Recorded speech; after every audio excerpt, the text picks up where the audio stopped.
ಇವತ್ತು ಕಾವೇರಿ ಆರ್ತಿ ನಮ್ಮ ಕರ್ನಾಟಕ ರಾಜ್ಯದ ಆರ್ತಿ ಕಾವೇರಿ ಇಡೀ ಬೆಂಗಳೂರಿಗೆ, ನಮ್ಮ ರೈತರಿಗೆ,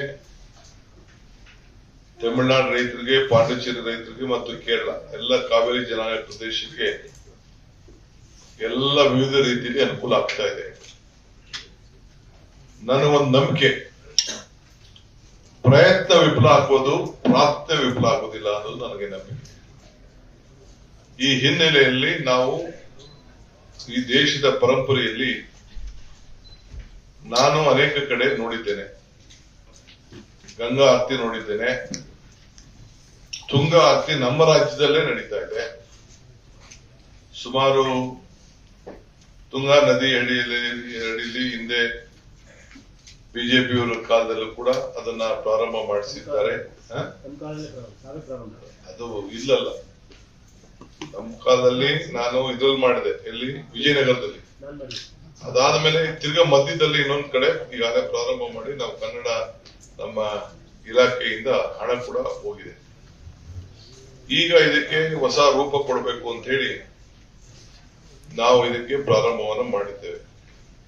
ಹಿಂದಿಂದ ಕೂಡ ಮಹಾರಾಜರು ಬಹಳ ಆ ಉದ್ಯಾನವನ ಕಾಲದಿಂದ ಹಿಡಿದು ಕೂಡ ನಡೆಸಿ, ನಮ್ಮ ಗುಂಡ್ರಾಯ ಕಾಲದಲ್ಲಿ ಅದಕ್ಕೊಂದು ಮ್ಯೂಸಿಕಲ್ ಫೌಂಟೇನ್ ಕ್ರಿಯೇಟ್ ಮಾಡಿ ಇವತ್ತು ಕೂಡ 7-8 ಸಾವಿರ ಜನ ಸಾರ್ವಜನಿಕರು, ಪ್ರವಾಸಿಗರು ಅಲ್ಲಿಗೆ ಬರ್ತಾ ಇದ್ದಾರೆ.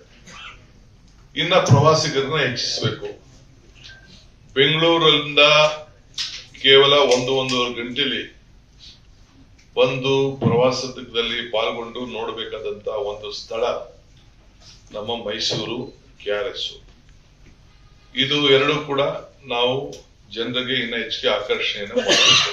ಸೊ ನಾವು ಇದನ್ನ ನಮ್ಮ ಸರ್ಕಾರದ ಒಂದು ಬದ್ಧತೆ ಈ ಕಾರ್ಯಕ್ರಮಕ್ಕೆ, ಉದ್ಯೋಗ ಸೃಷ್ಟಿ ಮಾಡಲಿಕ್ಕೆ, ಆ ತಾಯಿಗೆ ಪ್ರಾರ್ಥನೆ ಮಾಡಲಿಕ್ಕೆ, ನಮ್ಮ ಸಂಸ್ಕೃತಿನ ಉಳಿಸ್ಲಿಕ್ಕೆ, ನಮ್ಮ ಪರಂಪರೆ, ಆಮೇಲೆ ಪ್ರವಾಸಿಗರಿಗೆ ಒಂದು ಆಕರ್ಷಣೆಯಾದಂತ ಒಂದು ಕಾರ್ಯಕ್ರಮವನ್ನು ರೂಪಿಸಲಿಕ್ಕೆ ಈ ಕಾರ್ಯಕ್ರಮವನ್ನು ನಾವು ಹಮ್ಮಿಕೊಂಡಿದ್ದೇವೆ. ಸೊ ಇದು ಎಲ್ಲರೂ ಕೂಡ ಕೆಲವರು ಒಮ್ಮತದ ಬೆಂಬಲವನ್ನ ವ್ಯಕ್ತಪಡಿಸಿದ್ದಾರೆ. ಅನೇಕ ಜನಪ್ರತಿನಿಧಿಗಳು, ಸ್ಥಳೀಯ ಪ್ರತಿನಿಧಿಗಳೆಲ್ಲ ಬೇಕಾದಷ್ಟು ಜನ ಎಲ್ಲ ಅವರ ಬೆಂಬಲವನ್ನ ಒಳ್ಳೆ ಕೆಲಸ ಮಾಡ್ತಾ ಇದ್ದೀರಿ ಅಂತ ಸೂಚಿಸಿದ್ದಾರೆ. ಕೆಲವರು ತಪ್ಪು ಗ್ರಹಿತ ಇಟ್ಕೊಂಡು ಅವ್ರದೇ ಆದಂತ ಕೆಲವು ಸ್ವಾಭಿಮಾನದ ಪ್ರಶ್ನೆ ಇರ್ತದೆ. ಅದಕ್ಕೆ ಅವ್ರಿಗೂ ಕೂಡ ಗೌರವ ಕೊಡೋಣ, ಅವ್ರನ್ನು ಕರೆದು ಇನ್ನೊಂದ್ಸತಿ ಮಾತಾಡೋದಕ್ಕೆ ಪ್ರಯತ್ನ ಮಾಡ್ತೀವಿ. ಬಟ್ ಇದು ಮುಂದುವರಿತದೆ. ಈ ಕೆಲಸಕ್ಕೆ ಎಲ್ಲರೂ ಸಹಕಾರ ಕೊಡಬೇಕು. ಈ ಹಿನ್ನೆಲೆಯಲ್ಲಿ ಇವತ್ತು ಪವರ್ ಪಾಯಿಂಟ್ ಪ್ರೆಸೆಂಟೇಶನ್ ನಮ್ಮ ಧಾರ್ಮಿಕ ಇಲಾಖೆಯವರು ಏನ್ ಮಾಡಿದ್ದಾರೆ, ಕನ್ನಡ ಕಲ್ಚರ್ ಏನ್ ಮಾಡಿದ್ದಾರೆ, ನಮ್ಮ ಲೈಟಿಂಗ್ ಅವ್ರು ಏನ್ ಮಾಡಿದ್ದಾರೆ, ನಾನು ಅದೆಲ್ಲ ಕೂಡ ಎಲ್ಲ ಕೇಳಿದ್ದೇನೆ.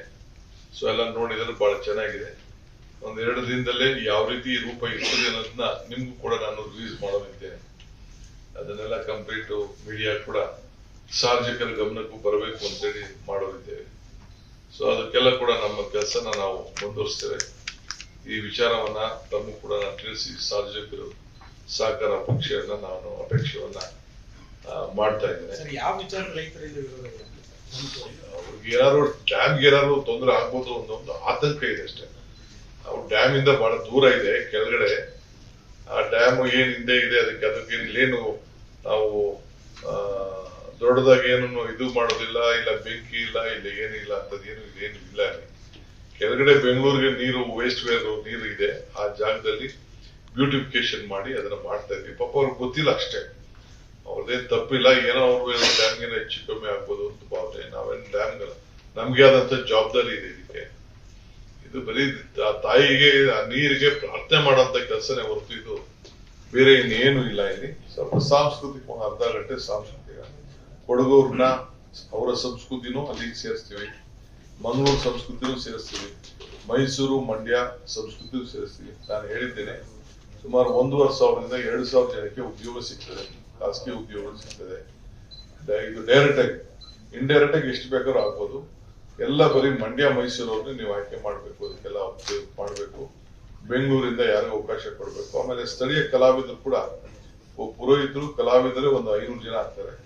ಅದನ್ನು ಕೂಡ ನೀವು ಲೋಕಲ್ ಅವ್ರಿಗೆ ಟ್ರೈನಿಂಗ್ ಕೊಡಬೇಕು ಅಂತ ಹೇಳ್ತೀನಿ. ಚುಂಚನಗಿರಿ ಮಠದಲ್ಲಿ, JSS ಮಠದಲ್ಲಿ ಅಲ್ಲೆಲ್ಲ ತಗೊಂಡು ಪುರೋಹಿತಿಕೆ ಮಾಡೋರ್ನ ಅವನ್ನೆಲ್ಲ ಕೂಡ 108 ಜನ ಪೂಜೆ ಮಾಡೋಂಥವ್ರು ಇರ್ತಾರೆ.